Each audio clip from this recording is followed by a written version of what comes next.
Bonjour, hello! So this is Allison, I'm back and I'm going to show you how to make chocolate chip cookies. Donc aujourd'hui je vais vous montrer comment faire des cookies au chocolat, donc aux pépites au chocolat.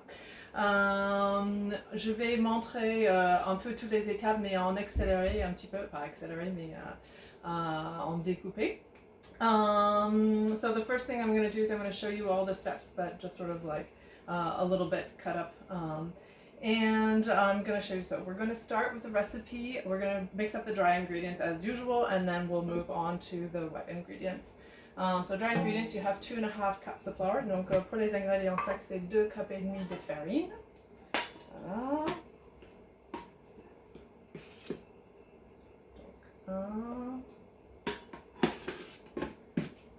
Donc arrive en bas, we're just at the end of my flour. So 2.5, I'm just going to tiny top up a little bit more. There we go, 2.5 cups of flour, which is about, I think, about 250 grams. Donc 250 grammes à peu près de farine. On va mettre donc bicarbonate de soude, donc baking soda in the chocolate chip cookies. So we have 1 teaspoon of baking soda. So 1 cuillère à café de bicarbonate de soude. Voilà. 1 demi-cuillère à café de sel, so a half a teaspoon of salt. You can do that a little faster. Of course, I'm using unsalted butter again, so if you do use salted butter, do not put the salt in. Donc, comme j'utilise du beurre doux, je mets du sel, mais si jamais vous utilisez du beurre salé, il ne faut pas mettre de sel. Donc, en cannelle, je mets un tout petit peu de cannelle. Alors, pas beaucoup, vraiment, il ne faut pas que ça prenne le dessus sur les arômes, le goût, mais ça rajoute un petit peu. So I just put a little bit of cinnamon, not too much so it doesn't become too strong and overtake. So I do 1/4 of a teaspoon of cinnamon. Just a little bit, donc tout petit peu. So we're going to just whisk that up and set it aside. Donc on va juste mélanger rapidement et mettre de côté. Donc, cookies are not hard to make. There's just a few things that help to make them a little bit better. So one of the things that helps is that you're going to want to chill your batter, your dough, before you cook them. So, donc c'est pas très difficile de faire des cookies. Le truc le plus important, c'est de mettre au frais la pâte avant de la faire cuire. Et comme ça, vous aurez les cookies plus épais. Et du coup, vous pouvez avoir les cookies moelleux, so that your cookies are nice and soft, so that when you cook them, they stay nice and soft. So we're going to start with, so the wet ingredients, we're going to start with the butter. We have 225 grams of butter, that's 1 cup of butter, unsalted. So it's very soft. I've taken it out of the fridge a few hours ago, so that it's gotten nice and soft. Donc, température ambiante. On va la battre un tout petit peu, juste histoire de faire en sorte que c'est bien mélangé.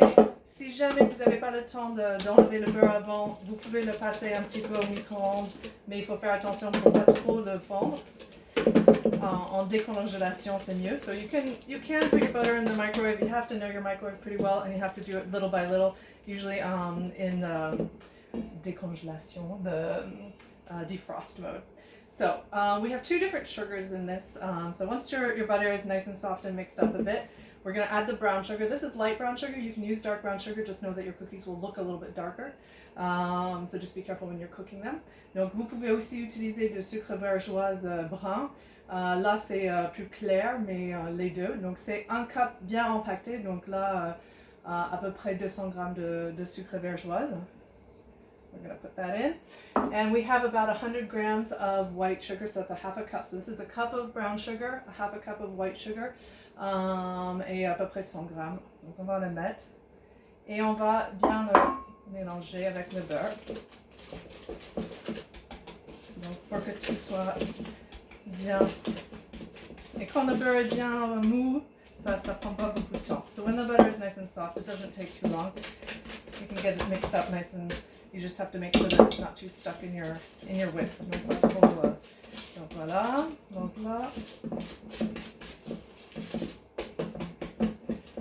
Donc voilà, à peu près comme ça, about like that. And we're going to go ahead and add in 2 eggs. I've also brought them to room temperature. I find that it mixes up nicer if they are room temperature. Donc 2 œufs. température ambiante si possible. Aussi, je trouve que ça marche un peu mieux comme ça. Donc, bien casser et mélanger. That goes in. And we're not going to forget the vanilla. Donc, moi, je mets une cuillère et demie de café de vanille. So, about a teaspoon and a half of vanilla. Or sucre vanillé if you don't have liquid vanilla. So, that. Voila. Once that's nice and mixed in, then we can mix in the dry ingredients once that's all mixed in. So there we go. The only thing left is going to be the chocolate. So the dry ingredients, you can put it out in thirds. So 1/3, donc à peu près entière. Mettez une tiers, mélangez.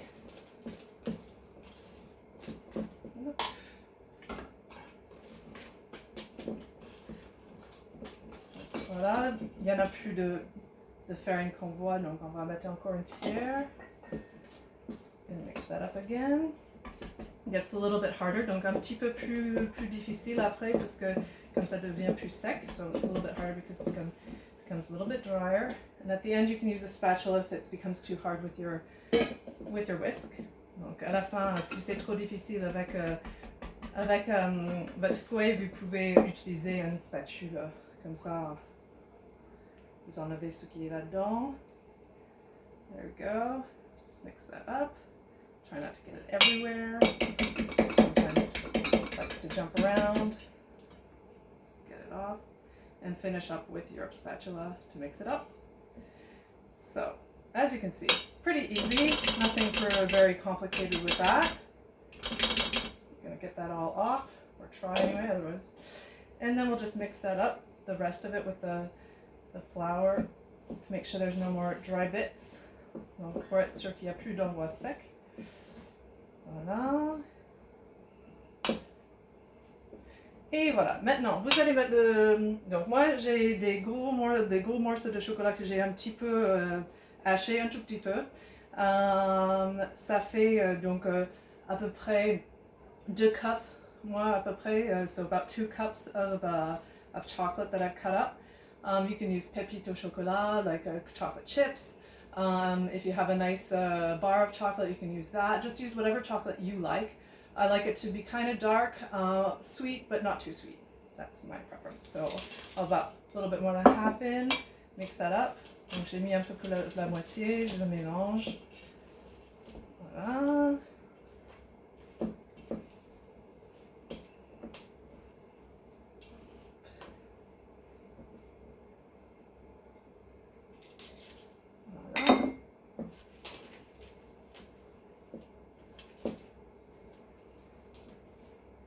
Une fois que c'est mélangé, so once you have it all mixed up, this is when you're gonna have to wait because it's too soft to cook. If you cook it now, you can, but what will happen is that your cookies will be pretty flat and pretty thin, and it'll be hard to keep them nice and soft once they're cooked, because they'll get kind of crispy. So it's still good, but that would be the difference. So what I'm gonna do is I'm gonna actually, you can just put a piece of towel or a piece of plastic or lid over your bowl, or put them in a Tupperware and put it in the fridge and chill it like that. It needs to chill for at least a couple hours. It can chill up for 2 days, or you can freeze it at this point. What I like to do is I like to make basically a roll, kind of like as if you your own cookie cylinder sort of, that you then use and you cut it up when you want to cook it up. So I'm going to show you that. So since I have quite a bit of batter here, we're going to taste it actually. That would be nice to make sure it's good. Cookie dough is always good like that. Yum. So we're gonna just put about half of it. I've prepared some parchment paper here, and I'm going to mix it, just put about half of it down here, and I'm going to make it into a cylinder that we can then put in the fridge or put in the freezer, and I find it makes it easier than having to scoop it out once it's cold. So I've got about half there. And we're just going to roll it up, make kind of a roll. And the thinner you make it, then when you cut it, then you have the smaller cookies or whatever. You can make it quite thick if you want it to make bigger cookies. So There we go. So you can just fold that up, put it aside. We'll do another one.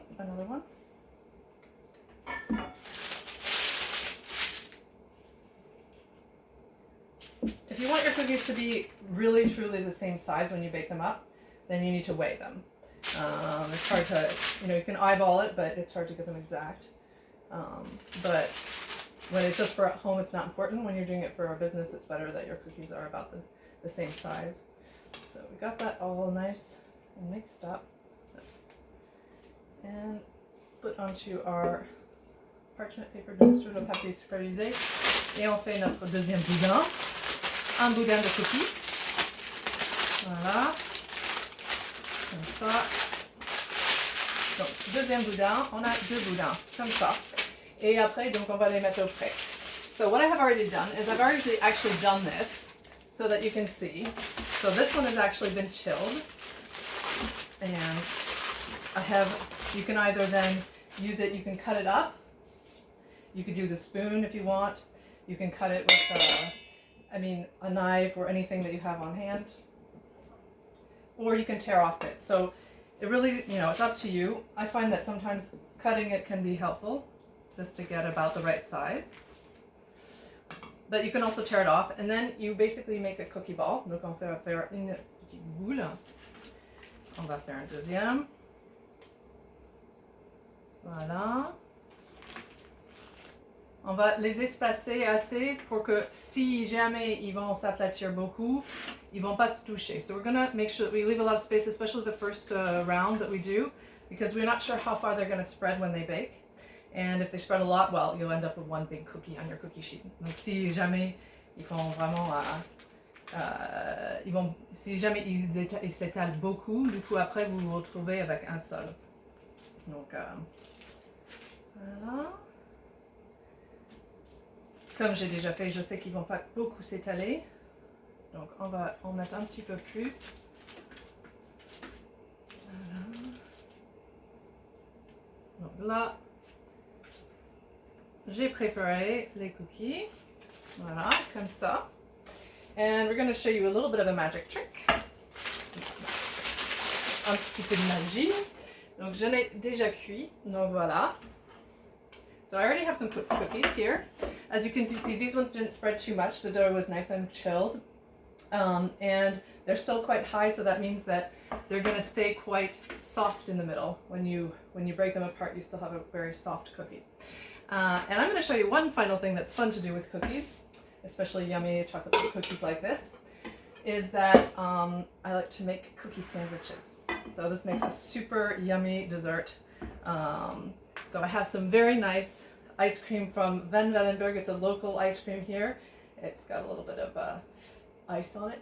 So this is coffee ice cream, and I'm going to make a cookie sandwich. So with my made up cookies here. So you have to bake them for about 10 minutes, so give or take. If your cookies are smaller, it could be, and your oven's pretty hot, it could be like 8 to 12 minutes. Keep an eye on them. When they start to get brown on the edges, make sure to take them out. Donc à peu près une cuisson de 8 à 12 minutes selon le four, à peu près 175 degrés, about 175 degrees Celsius.